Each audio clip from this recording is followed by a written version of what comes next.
Let us, figuratively speaking, since I'm going to do it anyway, play some more verbal, at least hardball, based upon some of the things I had been talking about for the last several weeks.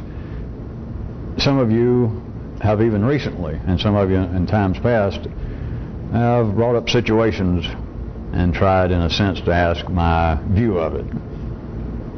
And I used some of that as a springboard even 4 or 5 tapings ago. But some more has popped back up, and I think it's time to expand what I said anyway. Now, you can take it verbally, because if you don't take it verbally to start with, we wouldn't even be talking about this. There would be no human problems were they not, in some sense, based upon and tied to, subject to verbalization. You would have no problems, not in any human sense.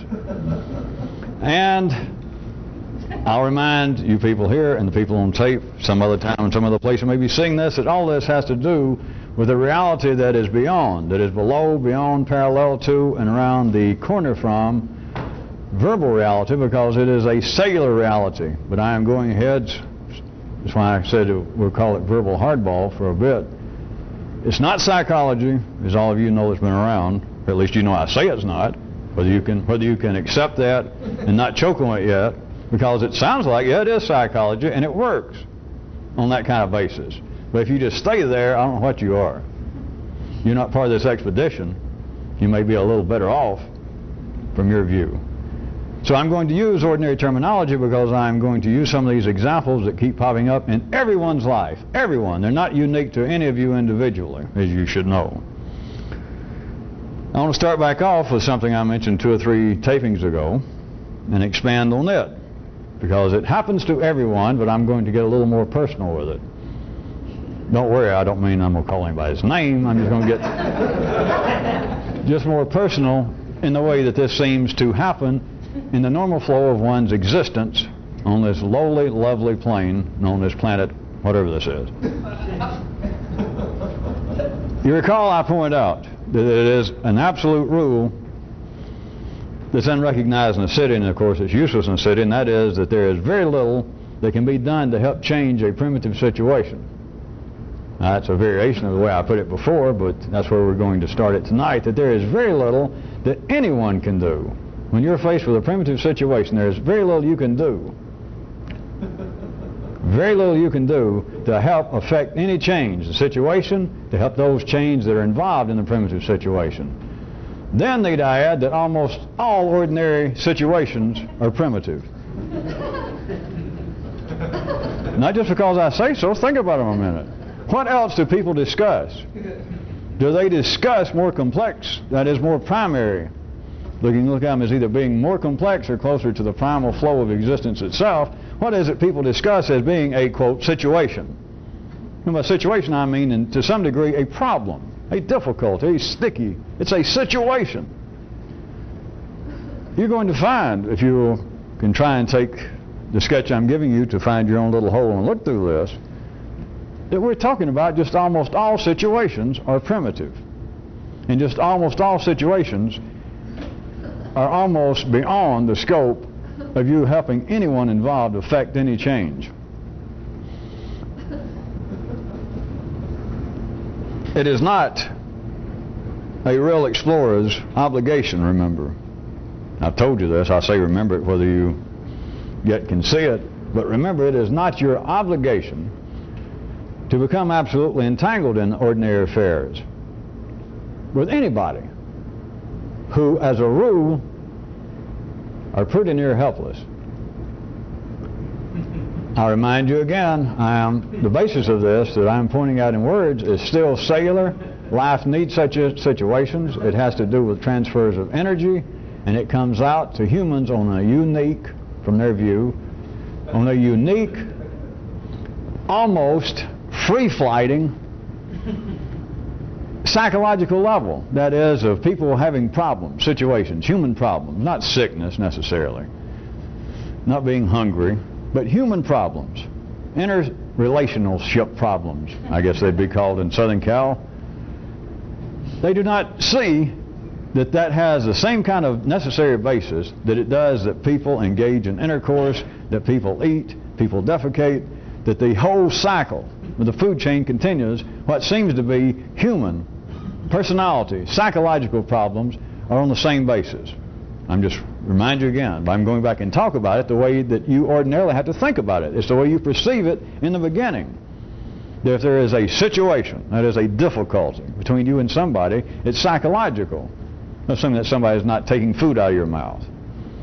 The human problems, the human situations are at a primitive level, but they're also at a verbal level. And the people involved, once you see it, there's just no escaping it. They are just pretty near, that's technical talk, they are just pretty near helpless. In some cases even darn near helpless.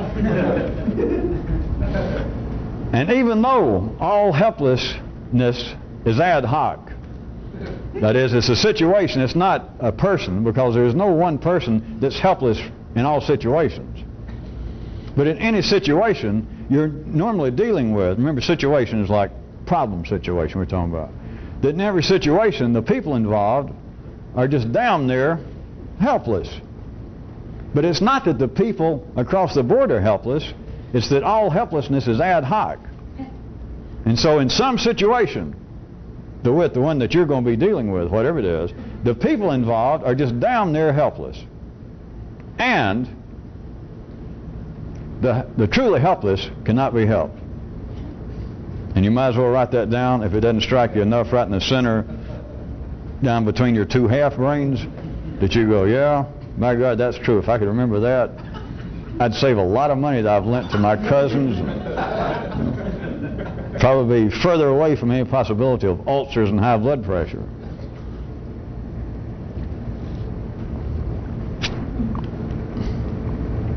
You are dealing with people. I said I'd play hardball. Let's take it family. Let's say you got a father. Let's say you got a son. Let's say you got a wife, a mother, a daughter, a brother. And she continues to get drunk and get in car wrecks, get in trouble. Now I mean this literally, all the way from, if you had a child, all the way from your own child to your own father. It could be either one, your brother. And they continue to do this. Now let's take it that there is a given necessity in the general flow of life for blood kin to have a certain feel for one another. It is part of the defense mechanism. It is part of the expansion of life. It is closer to the primary level, although it's related, but it's closer than the same kinds of things as nationalism, patriotism, a feeling of some sort of cohesive togetherness under the umbrella of your religion. But it springs from blood kin. That is, there was a closer genetic connection. So that's why I'm saying it's hardball. Let's take your father or your own progeny.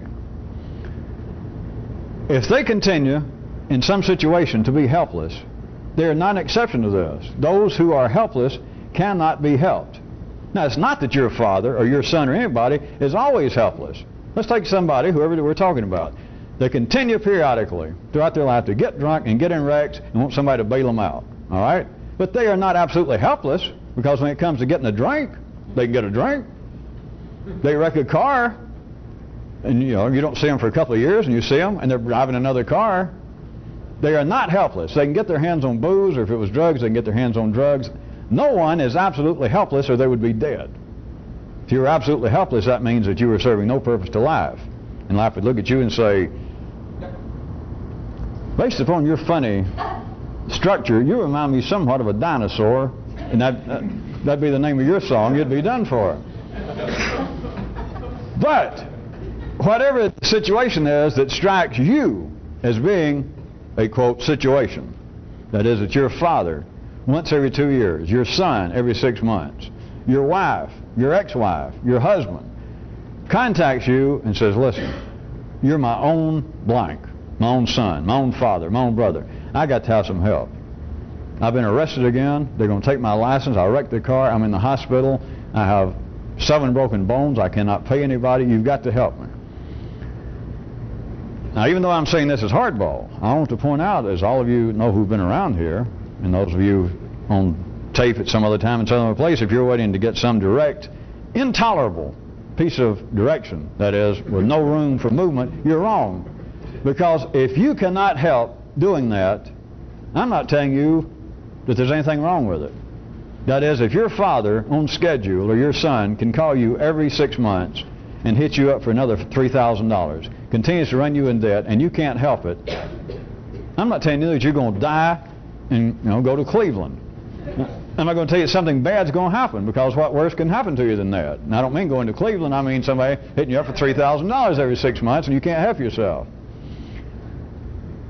In the general flow of life, it is necessary that people do that. It's not right or wrong. It's not charitable. It's not Christian-like. It's not humane. It's not Jewish-like.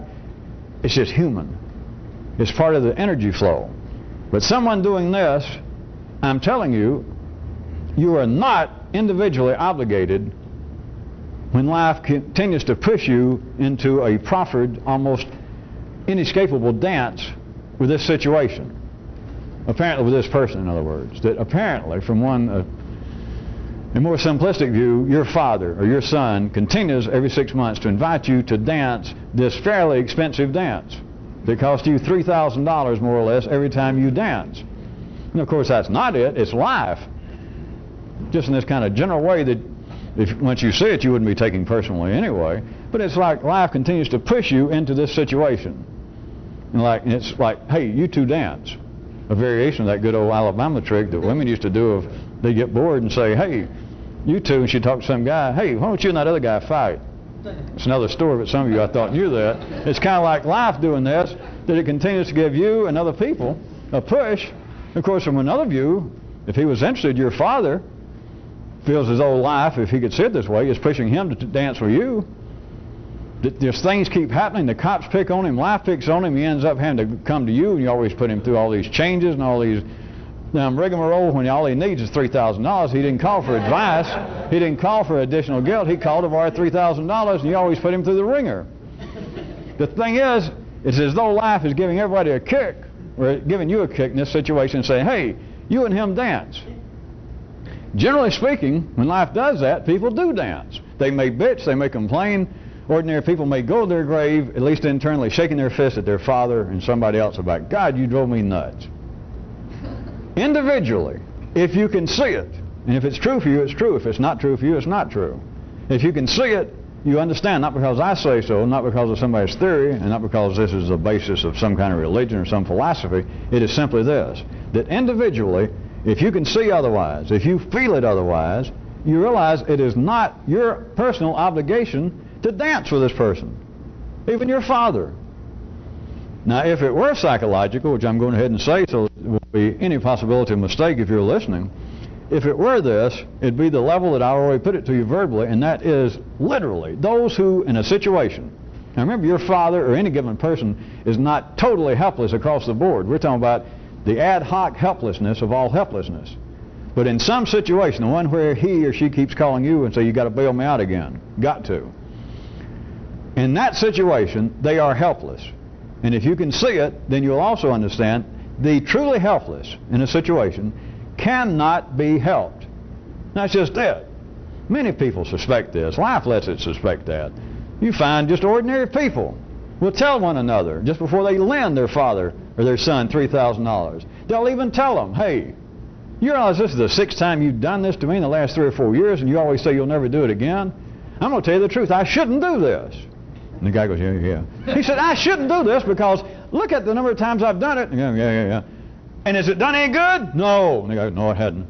But it will. Now, this is the last time. Are you going to learn your lesson? Yeah. And then they'll give them the money and walk away and turn to somebody and say, I'm not even sure I'm helping the guy. I'm not sure I'm helping it at all. Oh, well, let's go get a beer. They cannot deal with it, obviously. They cannot see it that directly. But in any given situation, remember that's what I'm talking about, it is a dance situation. It is not that the person per se in toto is helpless. Nobody is absolutely helpless if they're alive in any sense. But in whatever the situation is that seems to give rise to a situation between you and the person, if they are helpless in that situation, that is, that they keep getting arrested for drunk driving, They keep hurting themselves, whatever it is. If they are helpless, they cannot be helped. They are fulfilling a dance, and you're not going to change it because they didn't do it. Life has done it, but not even as directly as people think that there's some psychological problem, some subconscious drive. It is simply life is making them do that. I can do this again if I have to, the kind of things to point out. Based upon the way things are structured now, there's got to be so many people every weekend arrested for drunk driving. I mean, it's got to be. It'd hurt the economy if there wasn't. Things are arranged. That's not the purpose. It's not that kind of straight line phenomenon, of course. But suddenly, the whole world's not going to wake up and stop drinking. If they do, they will. But they're not. So it needs it. It is not your individual obligation to dance with someone in a helpless situation, and I do not care, once you can see it, I do not care if it is your blood kin, your closest kin. There is no such obligation if you begin to see it. The only reason I go through this every few years is I fully understand, not theoretically, I fully understand the feel that people cannot turn down good friends or family, and will even say to their own dialogue that, yeah, I may be wasting my time. I shouldn't keep bailing him or her out because it's not doing any good, and yet you can't help it. It is more than an inconvenience. It is more than just a passing process that periodically makes you mumble at this other person. It is costly because you are dancing a dance that's going nowhere. And you're dancing a dance not only going nowhere, but intellectually. Up in the higher end of the nervous system, you are sparking off energy, believing it's going to be otherwise, that it should be otherwise, that it may be otherwise, when it's never going to be otherwise. So in other words, it's you periodically opening up your billfold in a tornado and then wanting to blame somebody. Who are you going to blame?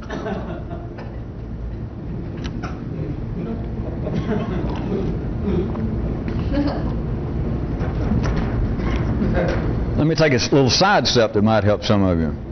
Assuming that you are in some way irreversibly, well, let's assume that you're almost caught up in this. If you can take this and sort of move it parallel to the kind of primary level in yourself, that is parallel. I'm going to say that instead of equal to, but a kind of parallel existence to other primary activities. I mean, when you're sex, food, keeping yourself alive, the things that you have minimally got to do. If this reaches the point that this kind of activity, not me, not you group of people as a group, but this, the way in which you may be, as tenuous as it may be, plugged into this, that part of life's skitterish, sketchy genetic line of perhaps friendly mutations. But if you can bring this activity so that it is parallel to the general primary activities of everyone, you have got a mode of escape. You've got a step up of understanding what I've just been talking about. Because then, if you can do that, you, of course, would not allow any kind of secondary activities to take any precedence. Nothing.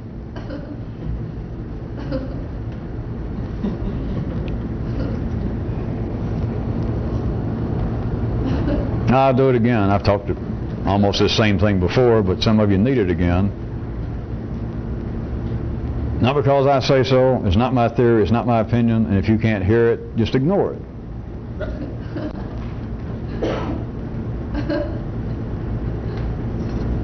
Have any of you noticed a faux change of subject?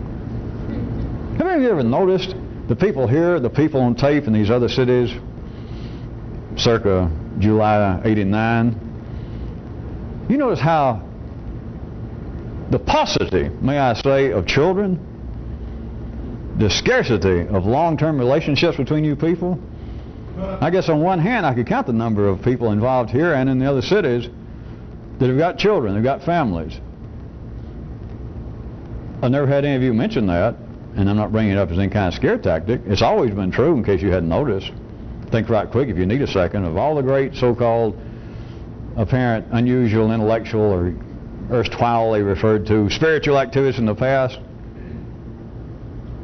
except Muhammad. That's a long story. Plus, plus, I can assure you, just trust me, he didn't put up a lot of shit, although he did have a bunch of kids. He didn't lend them money, I'll put it to you that way. Trust me on that.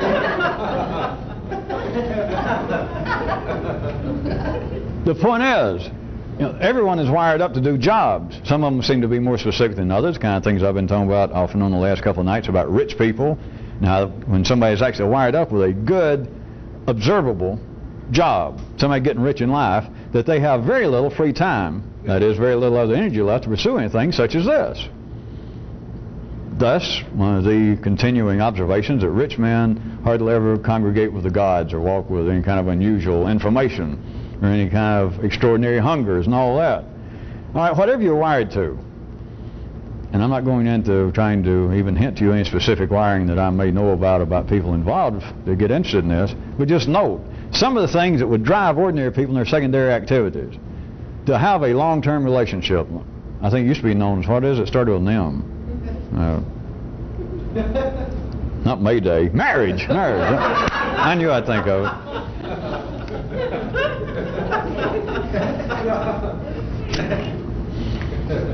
Look how few people here, it's not right or wrong, but look how few people in here are married.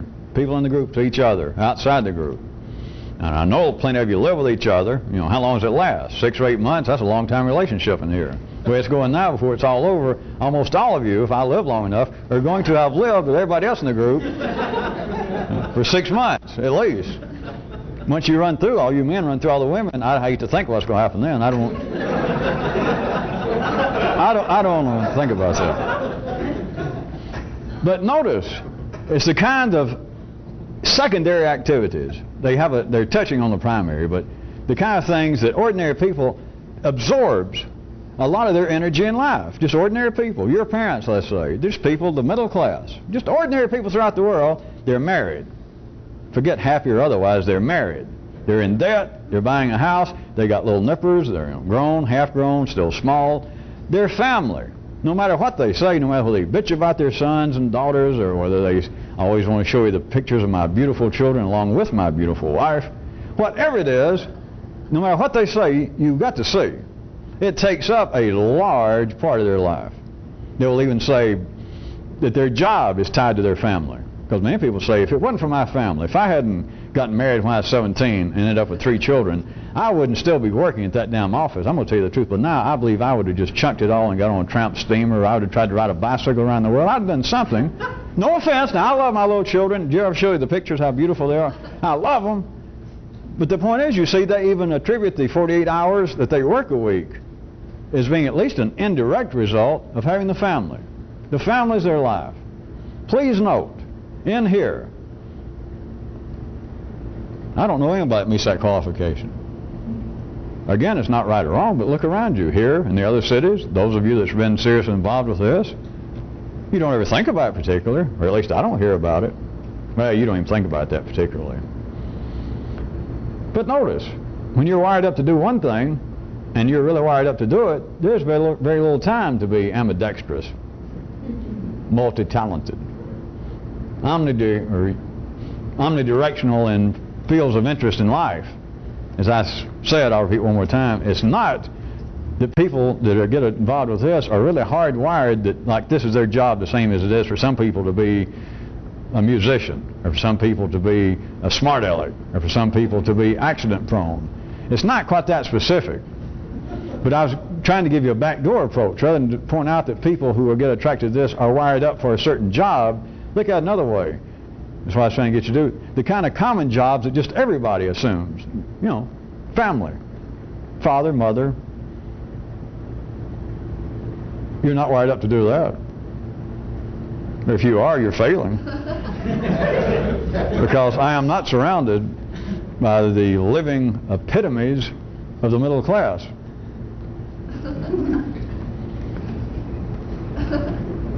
If back to the main road that I was talking about, if you could, in yourself, of course not externally, there's nothing you can do to fake it. You can't shave your hair, or there is no ritualistic enlistment with this kind of activity. But if internally you could find this beginning to move in a kind of parallel way, to where it's sort of parallel to food, to your everyday existence. I hate to, but I'll say it a little plainer, that you can't really imagine living without being involved with this in some way, any more than you can imagine, to put it real cute, you can't imagine living without eating. Even if you're not a gourmet, you just realize, well, you got to eat to live. If this gets to that level, then you begin to have some protection, because there is the parallel increase in what you know about new territories internally, but there is a kind of protection that then these kinds of situations have less and less ability to take precedence over your own welfare. Now, if I really wanted to be psychological, I think I will go ahead and do it, because not enough of you are breathing heavy. People wired up to do this, I could say in a certain way, not in the ordinary sense, not limited to 3D, but I could say people wired up to do this are extraordinarily selfish, self-centered. That's not the basis of it. That's not why you don't have families, but notice it fits. People involved with this, they may not be misogynists, they may not have something, they may not hate children as much as W.C. Fields did, but it's almost, now this is not it, I warn you again, but this would sound like a reasonable verbal explanation to ordinary ears. It's almost as though people involved with this don't really have time to put up with that kind of shit of, you know, a full-time wife. Or at least to the point, I don't mind living with so-and-so or this guy, or whoever you are. But they start getting a family, and it just doesn't really seem to come into your end basket in life.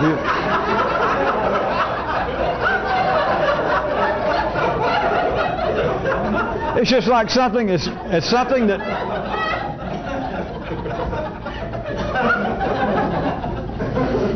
it's something that many people do. All right, notice, your parents did it. Your parents did it, we'll assume. But if you had to think about it, people who get involved with this, it's almost as though, well, you can't really do this and be worried about changing diapers and somebody, you know, crying all night long, and, you know, then I get them through that, and hell, it'll be 10, 12 years from now, they'll wreck their car and be wanting to borrow $3,000 just like he said, and they'll go on and on. It's just like, I got to look after me in this, even before you knew. You know, just me didn't stop you from having a family, in case any of you blame me.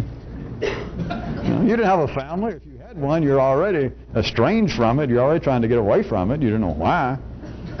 But it's almost as though, and it's not in the ordinary sense, so I got to repeat, but it's almost as though it's an extraordinary kind of non-aggressive selfishness. That, you know, I'm going to do this. No offense to anybody else. And there's enough kids in the world. If I don't have any children, the race is not going to peter out. Nobody's going to miss me not having a kid. And when I think about it, I'm not going to miss it. I'll go visit somebody anytime I want to. None of this covers it, as you should know. I'm really speaking to you people that may be getting this at some other strange time and some other locale. This doesn't begin to cover it, because it is not even a modicum, it is not even a teeny-weeny bit of any kind of criticism about the ordinary life and the family and etc. But notice just the way it's worked out. You just ended up here, and here we are dancing in the midst of all this. And just notice, most of you pass for sane now. You got some kind of job, you pay the rent, but from another view, we're not the middle class. If the race depended upon people who get involved with this, not just now, but throughout history, those who get involved with this, if the race, just in general, had to depend on you people, you know, another couple of generations, and it'd be done for. It's just that people that get involved with this, just generally speaking, do not procreate themselves. They do not leave a lot of clones. And if they do, I'll tell you this, they could be physical clones. Moses, Jesus, Muhammad may have had some kids running around, but notice this. When one of them died, suddenly Jesus Jr. or Moses II didn't step right in and take over the old man's business. It was like one prophet to a family. One extraordinary brain to a family. And I don't mean that they may not have had some children that were out of the ordinary. Let me put it to you that way. But notice, it did not turn into some royal lineage. Did not. So if they had kids, it was kind of irrelevant. That's why you didn't hear about them if they had them.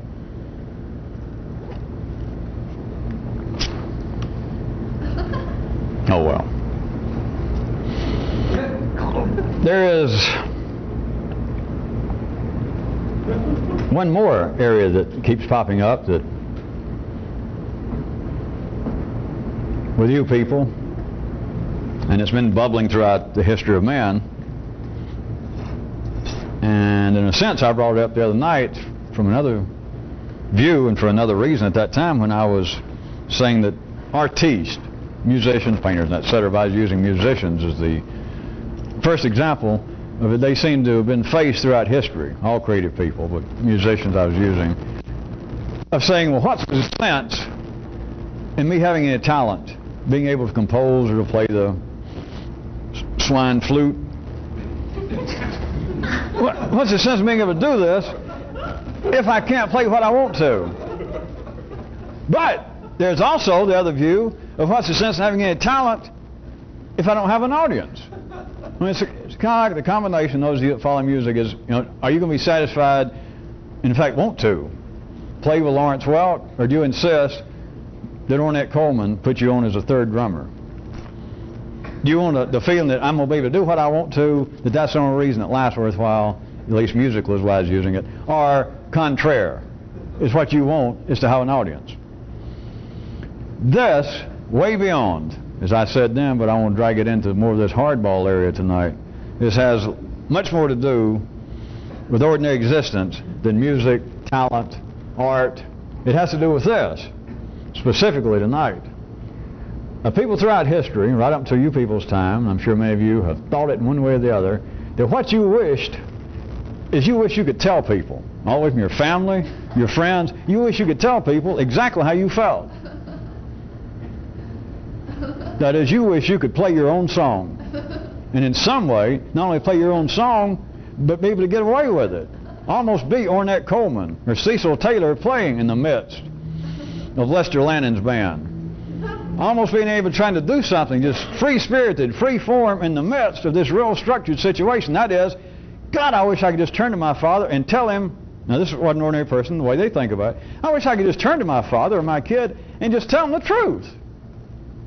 Such as when they ask me again, when I get a phone call, I hadn't heard from him 6 months, I know what it is. Hi, how you doing? Doing fine.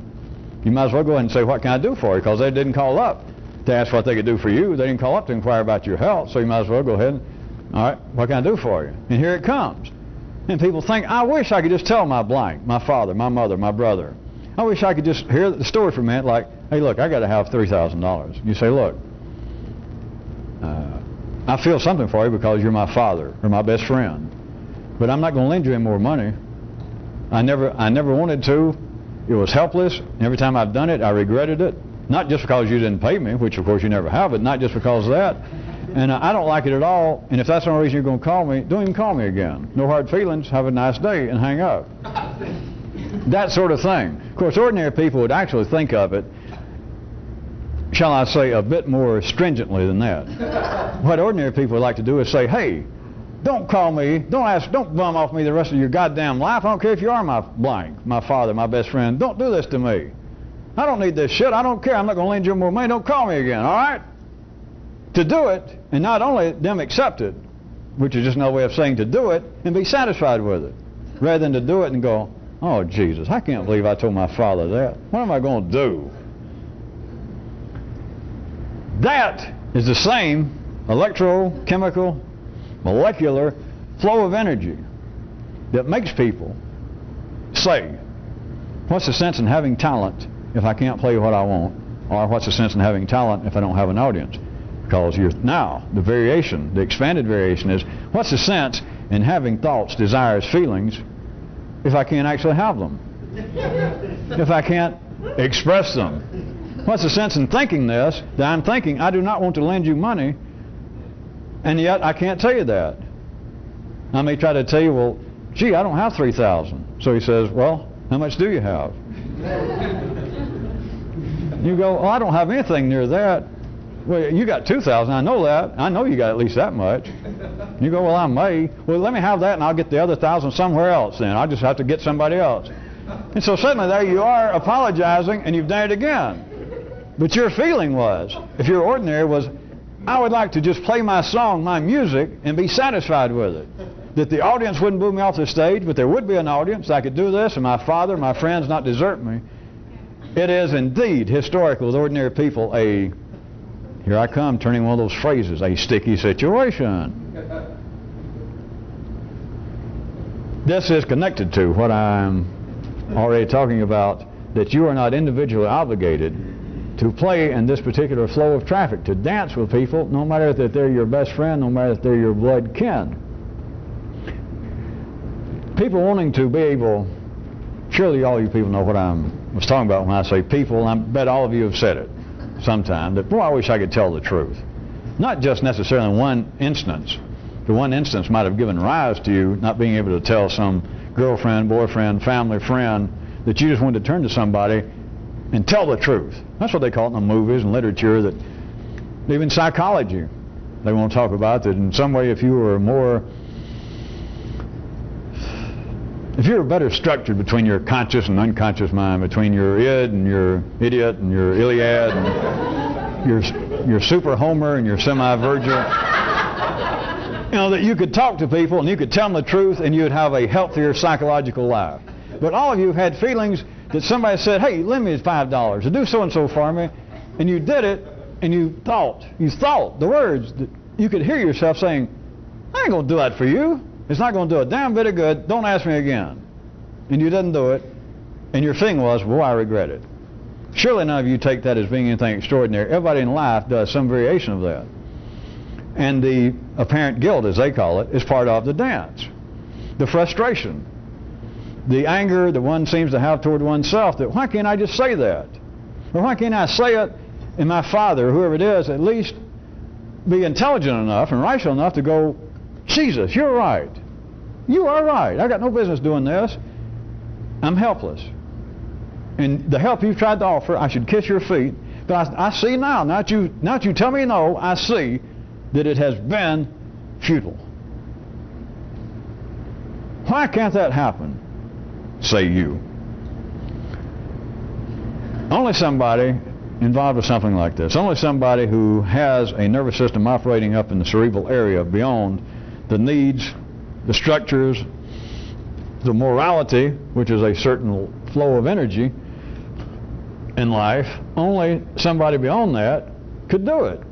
Not because it's right or wrong, not because this is the best way, because right now it is not the best way for life in general, or people would do it. But notice, this is not a new phenomenon. As long as people have been talking and recording, people have been saying that I wish I could tell the truth, or they've been encouraging others when they were trying to pass as some kind of street corner philosopher, encouraging others, well look, just tell the truth. Don't get all involved with these lies with people, even your own family. People have been saying that all the way from 2,500 years BC. People cannot do it for a reason. For a lot of reasons. But they cannot do it for the reason that it is not necessary, that life needs it otherwise. But you people, there are ways, and I have given out methods, hints, weapons to use to get you started. When somebody asks that you've become involved in their situation, when life pushes you up and it's another time, just redone again, that life pushes you and this person, why don't you two dance? And you can't seem to help yourself, and you know you don't want to, as far as you know you. You know what the outcome will be, as far as you can remember what it normally is. But there are kinds of weapons, because it always arises. It has to pass between you two verbally. Somebody cannot come up and non-verbally solicit a favor. That's why only humans are humane. That's why only apparently humans will do favors for each other. As much as I like dogs, I've never seen a dog do a favor for another one. But then again, I've never seen a dog ask another dog for a favor so that it could be turned down. And I love, as a matter of fact, nobody asked me, but I love dog-faced baboons. And I have never heard of them being humane, charitable, and thank God we're not around religious people, or somebody in their little brain would say, yeah, that's because the gods didn't give them a soul. It's because the gods didn't give them a brain. They can't talk. They didn't give them a cerebral part of the brain, because you got to be able to talk to solicit a favor. Your father can't come up. No, I know you can try to think of some situation that somebody comes up and and you say, well, what's wrong? Do you need help? And they go, you say, all right, how many syllables? And they go, you're thirsty, you need water. And they go, I ain't talking about that. The ways in which people solicit a dance with another human requires that the intellect be working. Now, you should know that by now. So all favors are secondary. All favors other than life preserving. The same kind of favors you do you. That you would feed a stranger, I'll assume. That you'd pull a stranger off the railroad track if they couldn't get off. But we're talking about now primary. The absolute minimal effort it would take for you to help someone stay alive right there. It's within your power. We're not talking about that. We're talking about people asking you favors. They may say, your father may say, I'll die. Or your son may say, I will absolutely die if I don't get treatment. If something, I can't keep a job if you don't lend me this money. It's not true. It's not correct. That is not, we'll assume, the kind of stuff I'm talking about. It is not down to the primary level that some participation on your part is required to minimally keep them alive. So what they're asking for is absolutely necessary to keep them alive. Which, remember, I gave you a nice thumbnail sketch of the difference between primary and secondary activities. That is not what's involved, and thus you're not obligated. We've got to turn the tape over. Well, I was going to say some specifics that someone, and this just covers a wider range than just the verbs and nouns themselves, but someone solicits a favor. That is, someone wants to get you in a situation. Life has pushed you back that you heretofore have always been unable to refrain from dancing. Some of the things I've been talking about recently, and even some of the older ones, are the kind of things that if you've got to in the beginning verbally use, because you've almost, in most instances, got to verbally dance a little with the situation. But such things as somebody asks you, apparently, that they're asking you to dance with them, to get involved with this situation. One of the things is to use, and it doesn't have to be this crude, but many of you seem to extract, I hope, the oil of essence from it every time I say it, is you listen to it and you go, huh, and you don't say no, you just say, oh, wait right here, I'll be right back. It's a kind of non-hostile stalling. Another one, kind of method, verbally, is to ask continuing questions, to turn the energy back in such a way that it's normally put into a series of inquiries. Some of them are even rhetorical inquiries if you know how to do it. That somebody says, hey, I had to call you. How you been doing? I'm all right. Nothing new? Nah, same old stuff. What's up? I don't know how to tell you, but I've been arrested again for drunk driving. I had a wreck and I hurt somebody. They're in the hospital. Pause. And you go, is that so? I don't know how I'm going to get out of it this time. Really? A friend of mine told me there's this attorney up there in Kumquat County that may be able to put a fix in and get me out of this, but he wants $5,000 before he even talk to you. Is that right? You're almost like a fish, obviously seeing a baited hook, but rather than eating it, you talk to it. You talk to a dinner that you know would be darn near indigestible. But why insult it? Fish could speak to the lure. You from around here? Really? It's like the little lure going, hey, come here. You know, you'll enjoy this. You think so?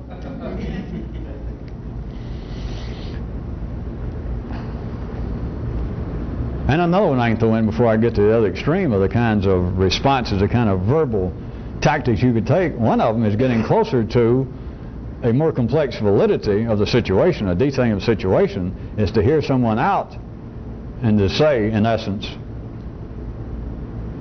I would certainly agree to assist someone, and of course certainly my own flesh and blood or my best friend, but I'm going to tell you what, I do not help anyone, even my kin, I do not help anyone hurt themselves, so therefore I can't help you. That will not necessarily bring a quick glimmer of supreme cosmic recognition in the eye of the other person, but under certain conditions with certain people, it'll just about get them off the phone. They'll just about have to go away, and they don't know why, but like, I better go out and practice my stance step again, or I got off on the wrong foot. If you can do it almost clinically, if you can do it almost totally from the cortical end of the nervous system, is you listen to whatever they've told you, the situation, and they're soliciting your participation, and you hear it out, and you say, I cannot be a party, I will not be a party of helping anyone, including you, hurt themselves. And you conclude it with a look like, is that all? Which, if you know how to do it under the right conditions, at least for the time being, that is all. They don't know why, and it's not just psychological. God, I get tired of saying that. No, I don't. I love to say that. But people are faced with this. Under the right conditions, the right person that you're using it with, they're faced with that is correct. What I'm asking for, at least indirectly, is going to hurt me. That is, you helping me is actually going to hurt me. And there is no defense. There's nothing I can say. In other words, the person, let us say, is asking, I need money to bail myself out again. And you say, I've decided I'm not going to help anybody, including you, my own son, my flesh and blood. Think the world of you. Think as much of you as I could any child. I am not going to help you or anyone hurt themselves. And under the right conditions, which remember, all conditions are ad hoc. But under the right conditions, the person is left with, assuming that you picked the right time, the right person, that yeah, and even they don't have to be able to verbally, intellectually analyze it, they understand that they're not asking actually for help, because what they're asking for is not going to help them. And since you put it that way, they realize what you're going to do is help me hurt myself. Indirectly. Because if you get me out, then of course I won't be in jail and I can buy some booze again and wreck another car. Whereas if you don't help me out, I may do time this time. What can they say if you pick the right condition? Come on, help me hurt myself. What are sons for? What are fathers for if you're not going to help me hurt myself? Come on, be a good dad. Help me hurt myself. In the general scheme of things, people cannot do that. So I would, and I've done others in the past, and I'm not going to stand here and dig up any more, but you could take it of those kinds of verbal beginning weapons, methods, is all the way from, wait right here, all the way from that to the ones I mentioned to the other extreme I was going to say, is just non-aggressive silence. Is just simply do not verbally respond, which is tricky to do on the phone, I'll admit. But it is just one step. It is not the same. There's a twist to it, a little spin, but it's just one step beyond the continuing inquiry method of, or the rhetorically inquiring method of, is that so? Really? That you never actually respond to somebody saying, you know how many times I've been arrested for drunk driving, don't you? Do you know what's going on? This time, they've already told me, if I have to go to trial this time, I'm going to do time. Is that right? Plus, I didn't tell you this. I don't know how to tell you, but I actually hit somebody, and a woman's in the hospital. Seriously hurt. Really? They say it could be permanent. Is that right? And they keep waiting. They keep waiting. The dance is supposed to go on. Remember, the only thing that's necessary is what you think is necessary. That's true at the 3D level. It's true somewhere else. The only thing that's important are things that are important to you.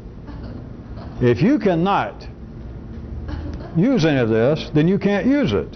And I'm not trying to in any way lay additional three-dimensional guilt and suffering on your little shoulders.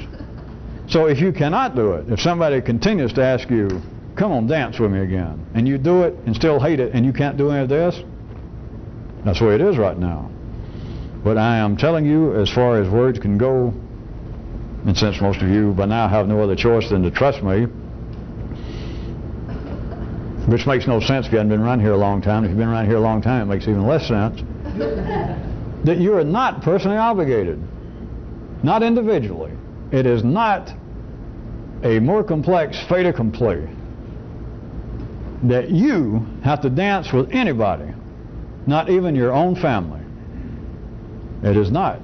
There is no cosmic rule. There is no universal interdependency of energy wherein you individually have got to transmit in certain kinds of energy with anybody, including your own family.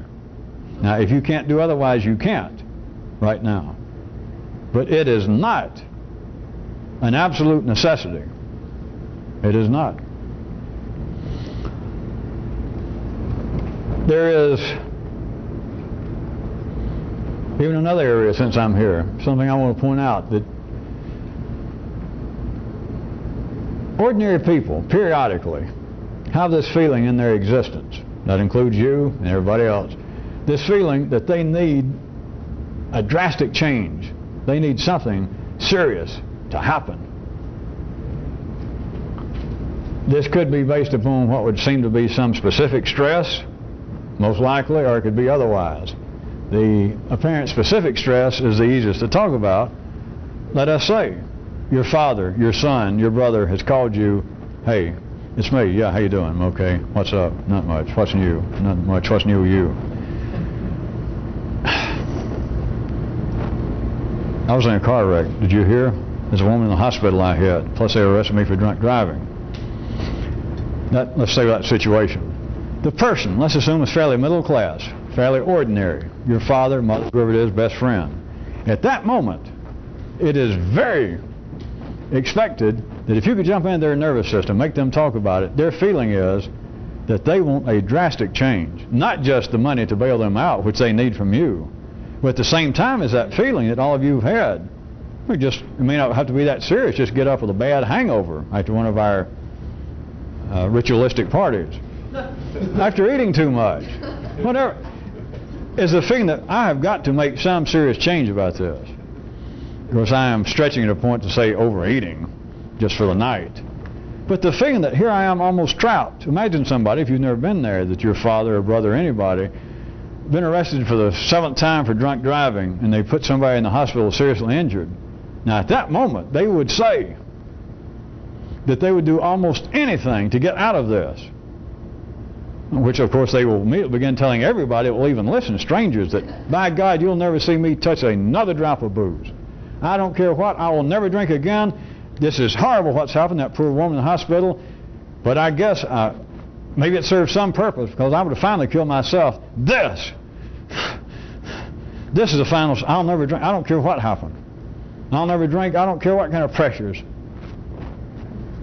The feeling that they have got to enact some drastic change. Now people have this periodically in their life. What does it amount to? The helpless cannot be helped. The helpless cannot change. Part of being helpless in that sense, normally, is to periodically worry about it to such a point that it seems to be demanding that you do change while you can't.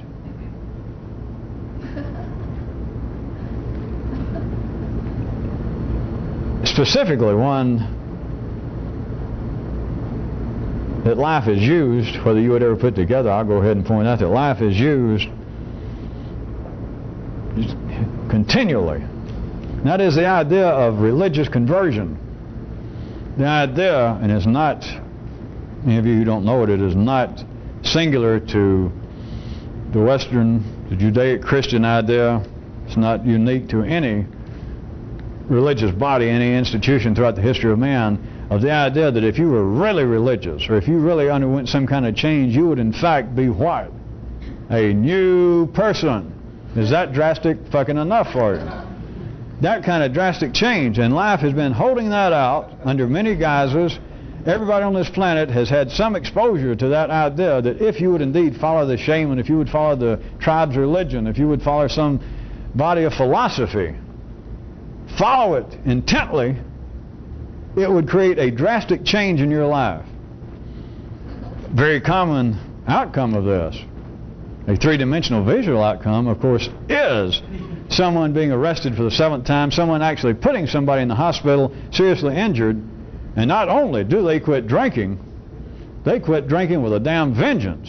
They quit drinking and become a Baptist, a loud Baptist.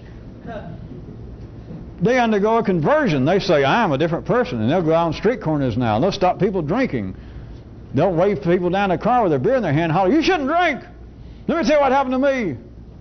You all know that story. It may seem to be extreme. But that is the kind of thing that life uses to still distract the higher end of man's nervous system, of always pointing in one place with one hand in the puppet show and doing something else with the other. Variations of that, always pointing, look over here, this is what you should do, when at the three-dimensional level, at the level that humans can do it, it is pointing towards something that is vibrating, that makes the nervous system go, yeah, I can hear that, that does seem to have some validity, but it says, all right, this is the way it should be done, whereas the things are arranged right now to where people in general cannot do it. How many times have I pointed out examples of this, but now how many times should you be able to see it continually? That is part of the process of life, keeping things churned up, keeping things growing, and other things that I may never mention, but that's just something that you should be able to grasp yourself intellectually, that life says everybody should be responsible and change. And of course nobody can. But everybody accepts it. Yeah, it's true. No, I mean, it's true. It's self-evident. It's obviously true. Of course, in my case, I've had some certain anomalies in my life that make it difficult, under certain conditions, for me to actually exercise the kind of freedom that I know I should. But I'm getting better. That is the story. You should be able to change drastically. Everybody accepts it, like you had a choice. They accept it, and that's impossible. That is the same sorts of things that life is up to with the idea of a spiritual, a religious conversion. That even within your own religion, or it's kind of a Rococo variation that I find, or I used to find interesting when I first saw it, is the belief that many people believe they're even being more cosmopolitan, is not only abandon your religion, but seek out a new one and go get converted to it. Now, is that a drastic change? That I was born and grew up, I wasn't all that orthodox and serious, but I grew up a Muslim, and now I am a Reformed Buddhist. It is a feeling of drastic change. To what end? Individually?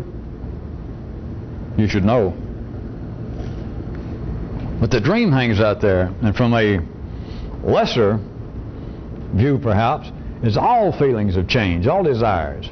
That I should quit drinking, I should lose weight, I should exercise more, I should be a better husband, I should be a better father.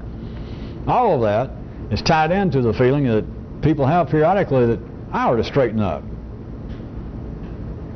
But the thing of straighten up, although as I'm trying to hit right now before I leave this paragraph, it may not be a big drastic change like take up a new religion, but the feeling to the person. I shouldn't be having to preach to you. You should already be converted. That is, you already know that this has happened throughout your life. It's just a feeling, even if there doesn't seem to be a specific pressure at that time, the feeling that, God, I'm not living right. I should be having more fun. I should ease up on myself. I should travel more. I should work more. I should work less. I should save more. I should spend more. Whatever it is, to you the feeling is, I should do this because it would be a drastic change. Not drastic necessarily in some way that would be observable to an outside party, but your feeling is, if I did do this, I would drastically, that is discernibly, I would feel differently. I would be a different person if I could just do this. And there's always that feeling over people's shoulder. It comes out periodically more at certain times than others that I should change.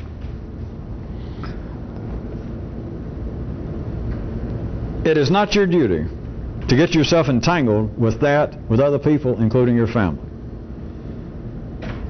It is not in any way your duty, to say the least, because you should not even be blind enough to have helpless people, ordinary people, to invite you to dance against. And they even seem to be expressing some, either new or for the first time, some degree of insight. By them saying, look, I'm about to ask you to lend me some money, but wait, before you say no, before you get mad, I know I've done it before, but let me tell you what. Before I even called you, I've already enrolled myself into an alcoholics program, or I've already done so-and-so. I already see the folly of my ways, and this time, by God, it's going to be a different story. I've just got to have help one more time. Everybody got to have help sometime. That is nothing new. You have done the same thing, whether it was anything that drastic in yourself. And I'm not just picking out booze and drinking. I'm just picking out an easy example. It is not your duty to get involved with people's continuing, everybody's continuing, or at least periodic desire, and they can express it, that I have got to undergo some drastic change that is drastic to them. If you recall something else I was mentioning, might as well drag it in. Get along, little doggies. That real information, revolutionary information, has got to have a kind of tolerance, the same way that machines have to have tolerance. They cannot be the perfect fit or they won't move. There has to be a kind of tolerance in real extraordinary information for it to move about. Again, people are distracted by life itself, in that they believe that the kinds of information that might give them some additional freedom, that might enable them to say what they mean, to do more what they mean, and not be locked into mechanical behavior and continuing unprofitable patterns. They believe that there is some kind of information, but they believe that the information would be intolerant. Now, I hit this just a piece the other night, but let me make it clear that you see, because this, all right, if you're going to become an ex-drinker, let's say you enroll in AA, what do they say? I can't quote it all, but I know they say, hey, if you're going to join, you quit drinking. Or if you're going to become a non-alcoholic, you quit drinking. They don't say, cut down. All right, let's go to more stringent examples. If you're going to be religious, if you're going to actually be converted to some religion, no body of apparent philosophical, religious thought says, all right, here's how you become a blank. Whenever you can, love your neighbor. Or, whenever it's feasible, be honest. Don't kill your neighbor. Well, not like your next door neighbor, at least. Nobody says that. To carry it out to the other, to ordinary people, what would be the real extreme is this: the guides, cosmic forces, believing they speak to man, have spoken to man, which would be the ultimate to ordinary people. I don't think anybody will argue this. If they do, go talk to a tire or a block. The ultimate information to ordinary people would be God. And what does God talk? In what ways does God talk? The messages that God sends are the living verbal example of intolerance. The gods do not say, all right, here are the 10 suggestions.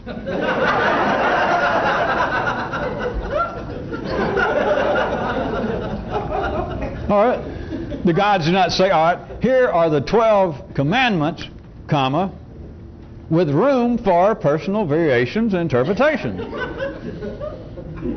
Now, besides me causing some laughter, the point being, all throughout history, not just specifically religions, but even the idea of the humanistic drive to live good without the fear or promise of the gods intervening, which traces that all the way back to the days of Rome and Athens, for those of us of the Western world. The idea that there is some way to act that has been revealed through oracles, through, if you know how to interpret the myths of the gods, that there is some specific information that's important, but that real information has no tolerance. And if you tried to question them, like I was trying to point out to you last time, if you tried to question ordinary people as your own ordinary intelligence, that can you imagine if the gods did talk, or the God, if that was your system, that God spoke and said this? Part of it being so important would be that it would be absolutely unambiguous. That is, there would be no tolerance. Obviously it wouldn't be from God. God's not going to say, all right, I finally decided, it's been a couple of thousand years of your people's time, I decided it's time for me to tell you something else. Here's what I want to tell you. Most of you are too pushy. And he says, take heed. Take heed. I'm telling you, most of you are too pushy. And I'll check in, later, but you guys, everybody wants some new information. That's it. And he leaves. Nobody would take that as real information. You'd assume it was a planetary hallucination. Because that's not God. God's not going to say that some of you or too many of you are too pushy. There's too much tolerance there. It's too vague. There can be no room for tolerance, or it would not be important information. All right. Wherein, withal, on the other hand, do-si-do, vis-a-vis, to have any kind of real information, for somebody to actually be able to change the information you need, contraire has got to have tolerance. The whole idea, if it was understood, the whole possibility that someone could change, that someone, ordinary person, could change, would require, they don't know it, but the information that they would need would have to be open to some ambiguity. It would have to have some tolerance in it, or else there'd be no change. But notice the trickiness.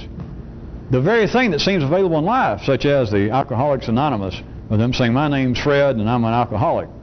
That is, I'm never over it, but I'm just stating I am an alcoholic, but I never drink anymore. Unambiguous, no room for interpretation. And yet, those of you, on good days, you can see it for yourself. You do understand Fred has not changed. Fred is no different. He may not now drink, and his family may be better off, and if he's your father, it may be more fiscally to your benefit that he quit drinking. But Fred is no different. There's no different in Fred, the professional non-drinker, that's his job, than it is Fred, the professional drinker. He has not changed. And notice, it would apparently, but to him, there was a drastic change, and everybody around him, that, my God, they'd say to me, if I was so dumb to say this, that you're an idiot. Here is the prime example of someone changing. The man was a drunk, and now he has not had a drink in 6 years, 10 years. He is a different person. He is now a decent father. He's a decent husband. People can talk to him. And yet he's not different.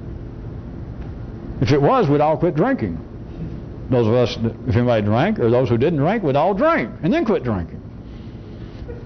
In the 3D world, turning heads over to tails is not change. It does not open up new areas of the nervous system. It has nothing to do with morality, it has nothing to do with religion, it has nothing to do with being a better father, mother, husband, unless you're ordinary, and it would have everything in the world to do with that. But of course you're not ordinary. Well, if you are and you're here, I'm sick of all this spying.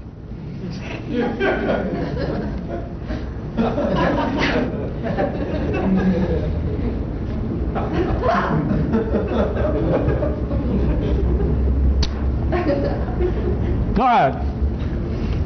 We got a few more minutes. How about a few more things I wanted to mention that I have hit recently? I want to point out that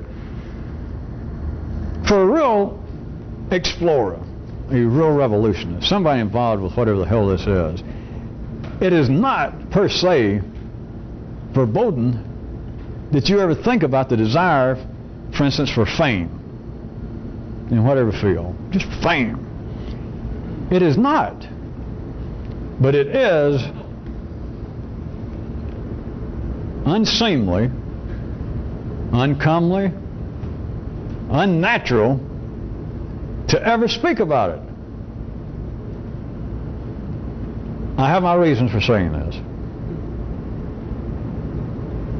I don't have in mind just one or two of you, but when I say such things that probably many of you strikes you that it's probably as uncomfortable as it may be, it's probably true that you're not going to be famous.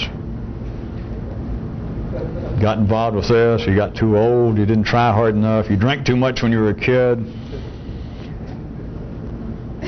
But the desire to be famous in the full sense of that term, it is not that it within itself harbors some destructive seed that in some way somebody involved with this would go get behind me. Now, that's kind of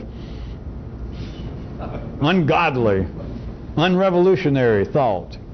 In various ways, it's fairly safe to say that all of you, that everybody, has some thinking desires of being famous. Not have to wait for traffic lights. Always get the best table if you need a good table. People recognize you. People get out of the way. People not inclined to beat you around once they recognize, hey, you're a famous person. Whatever it is. It's not that the thinking of the desire is in some way or should be forbidden. But it is unnatural to a revolutionist. It is absolutely unprofitable, to say the least, to ever say word one about it. So, any of you who still, which let's assume that all of you do, have some thinking desire periodically of being famous, all right. Just don't ever say anything about it, and you'll be okay.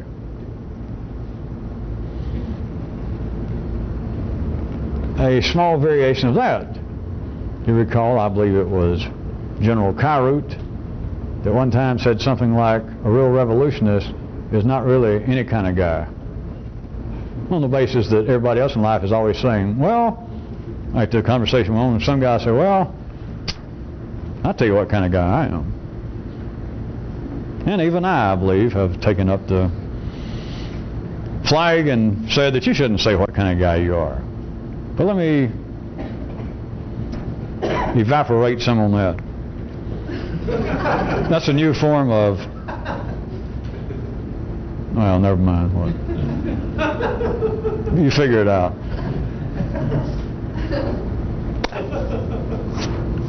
It's okay to be some kind of guy. You know, as if at the cellular level you had any choice. You gotta be. It's okay to be some kind of guy. It's just that you should never admit it. Again, I have my reason for saying this, and I will even say a little bit about why the reason is. That some people for a while get periodic flashes that being involved with this kind of activity, at least the way they interpret what they think I'm saying, is that in some way internally it's going to wipe you out as being a person. Like a regular Joe. That's what your parents' generation used to call a regular guy. That if you listen to me, the way some of you people's nervous system hear me on a bad night, when you had too much to eat, or too much fun, or not enough fun, or it was one of these holidays and you spent all night waving your flag again.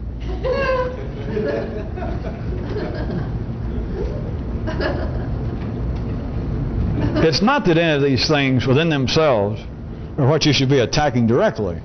That, well, I don't have any desire to be famous, or I'll stamp it out, I'll avoid it, I won't think about what kind of guy I am. But all the things you're talking about, internally I just become some kind of, almost no word for it, a nameless, faceless nerd. Someone with no interest, no talents, no ego, no nothing. There even would be systems of philosophy and spiritual intrigue that even have their supposed goals interpreted in such a way. If not by the people who founded it, of course, but later, during the 40s and 50s, or even into the 30s, when Zen was first being exported into the United States, this part of the world, it got interpreted by Western nervous systems that the kind of ultimate intellectual or spiritual state, whatever they called it at the time, that Zen would produce when you succeeded in the practice of it, was that you became a blank. Of course, they poeticized it up a little bit, like you became a still lake instead of a troubled sea, and by so doing you reflected all that was beautiful and calm and natural. It didn't just say you become a zero. And yet that kind of interpretation has been picked up. Life has made certain people pick up that kind of interpretation. But sometimes it strikes people in a negative sense. That, well, all this sounds like all it would do is just, I would quit being human. How? How in the hell are you going to quit being human? That's part of the dream again of the great access of life, saying, well, if you want to do something great, is become a blank. Convert to a new religion, or come follow this, wherein you'll be completely new. You'll be so new that you'll be a zero. And people say, that's it, that's what I want. And of course it's impossible. But notice it's again the trick, and it says, do that. And then over here it sticks its hand up your knickers and makes you go, yeah, that's what I want, that's what I want. Is that if I could quit having these horrible dreams I've got, and all this great anger I have, plus all the weakness I have that people can push me around and take advantage of me. And it says, well, what you want to do is go through some kind of mystical process or take drugs or chant and get to the point that inside you're just like a big blank fortress. That people can beg, people can threaten, people can try to cajole you. People say, let's dance, come help me. And it's like you're just this huge monument with no feelings, no brains, no thoughts. And then people go, yeah, that's what I want. And of course you can't have it. How can you be human and not be human? You cannot cease to be human.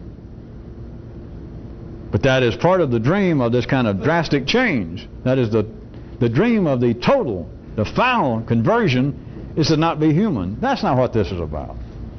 I have even admitted, those of you that saw the tape or were here several nights ago, one of the things that keeps this from ever getting as big as it could, and of course keeps me from being famous,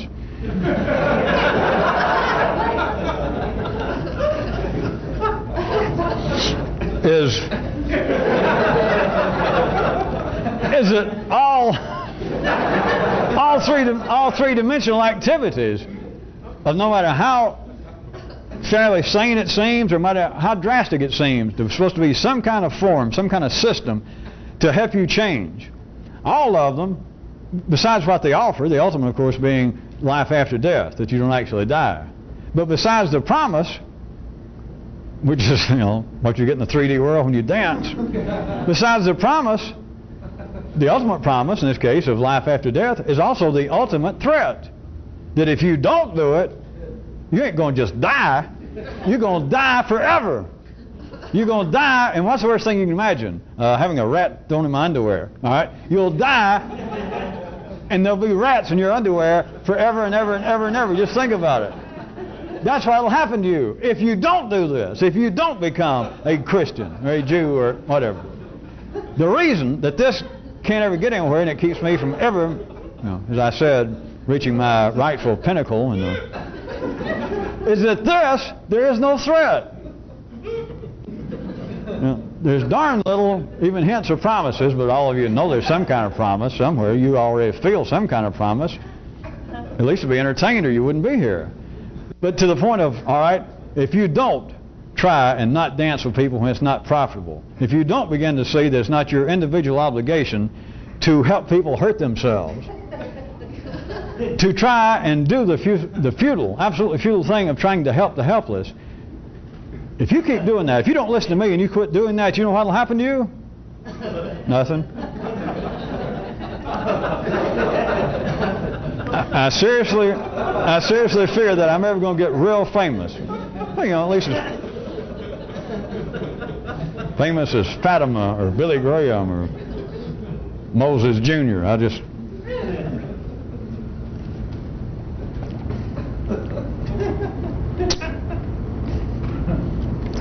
We're going to stop